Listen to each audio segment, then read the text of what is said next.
Madame Capot, vous avez la parole. Merci Madame la Présidente. Le groupe La République En Marche salue l'accord de coopération mettant fin au franc CFA en Afrique de l'Ouest entre la France et les États membres de l'UEMOA, signé à Abidjan en décembre 2019. Il permet en effet aux pays de l'UEMOA d'exercer leur pleine souveraineté économique et d'ouvrir la voie à une nouvelle ère de développement et d'intégration dans la sous-région.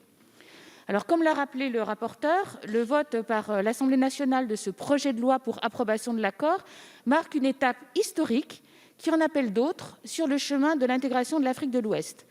La France se doit d'y contribuer parce qu'elle est un partenaire historique et privilégié de ces pays membres de l'UEMOA. Aussi, à la demande de ses partenaires africains, elle met non seulement un terme à la centralisation des réserves de change détenues par le Trésor français, mais elle renonce également à la présence permanente de représentants au sein des instances monétaires ouest-africaines. Conformément à leur volonté, c'est bien leur volonté, les États souverains de l'UEMOA continueront de bénéficier de la convertibilité à parité fixe entre l'ECO, leur nouvelle monnaie unique, et l'euro.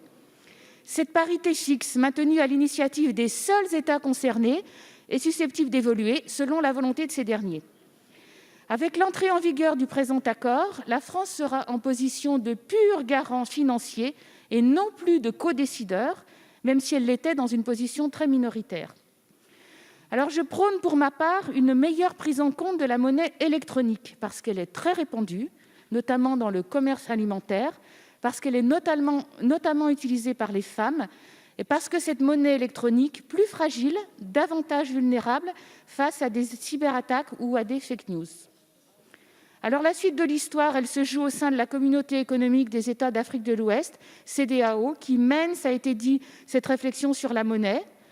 Elle avait à ce sujet pour ambition, déjà avant la crise du Covid, de mettre en place en 2020 sa propre monnaie unique, l'ECO, dite ECO-CEDEAO. Pour toutes ces raisons, et notamment parce que l'avenir économique et politique de l'Afrique de l'Ouest en dépend, le groupe La République En Marche apporte son soutien au projet de loi. Merci Madame la députée.